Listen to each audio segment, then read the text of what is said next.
ভাবুন তো, আপনি দাঁড়িয়ে আছেন এক বিশাল শহরে। চারিদিকে আকাশ ছোঁয়া অট্টালিকা, ঝলমলে শপিং মল, চওড়া হাইওয়ে। রাস্তার বাতিগুলো জ্বলছে, কিন্তু আশ্চর্যের বিষয় সেখানে একজন মানুষও নেই।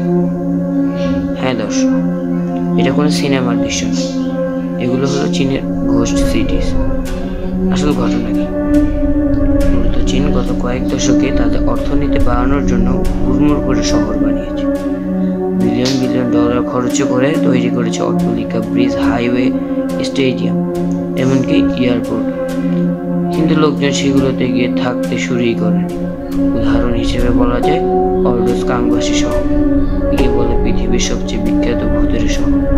সেখানে 3 লাখ লোক থাকার মতো ব্যবস্থা আছে, কিন্তু বাস্তবে বাস করে মাত্র কয়েক হাজার। তবে এই রহস্য আর ভয়ের দিকটা কোথায়? অনেকেই বলে থাকে রাত নামলে এই শহরে অদ্ভুত রূপ নেয়। ফাঁকা রাস্তায় হঠাৎ হাওয়ার সঙ্গে ভেসে আসে কারো ফিসফিস। ফাঁকা বিল্ডিং থেকে নাকি আলো জ্বলে ওঠে, আবার নিভে যায়। কেউ দাবি করছে দূরে ছায়ার মতো কিছু চলাফেরা করতে দেখেছে, কিন্তু কাছে গেলে কিছুই নেই। আরেকটা কাহিনী রয়েছে, অর্ডোস শহরে এক ভবনের রাতে নাকি ভেসে আসে করুণ আর্তনাদ। লোকজন বিশ্বাস করে এগুলো সেই শ্রমিকদের আত্মা, যারা শহর বানানোর সময় দুর্ঘটনায় মারা গিয়েছিল।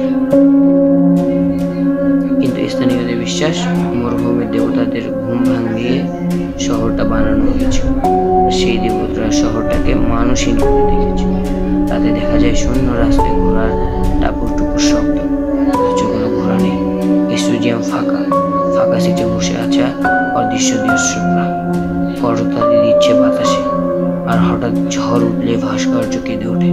ভ্রমণকারীরা বলে কাংবাসীর মাঝখানে দাঁড়ালে আপনি আপনার নিজের নাম শুনতে পারবেন, কিন্তু সেটা ডাকছে কি কেউ তা জানে না। বিলাসবহুল অট্টালিকা, বিশাল রাস্তাঘাট, দৃষ্টিনন্দন ভাস্কর্য সবাই রয়েছে, কিন্তু একটা মানুষও নেই। দিনের আলোয় শহরটা যেন এক নিস্তব্ধ জাদুঘর, আর রাত নামলেই এক ভৌতিক মঞ্চ। কথিত আছে শহরটা কখনোই সত্যিকারের মানুষে ভরেনি। যারা এসেছিল তারা টিকতে পারেনি। কেউ বলে অর্থনৈতিক ভাঙনের জন্য, কেউ বলে অভিশাপের কারণে। ভাবুন তো, হাজারো বিল্ডিং দাঁড়িয়ে আছে, কিন্তু কোনো মানুষ নেই। শুধু হাওয়া বইছে, আর শূন্য রাস্তায় প্রতিধ্বনি হয়ে ফিরছে আপনার নিজের মতো শব্দ, যেন শহরটা অপেক্ষা করছে আপনাকে গ্রাস করার জন্য।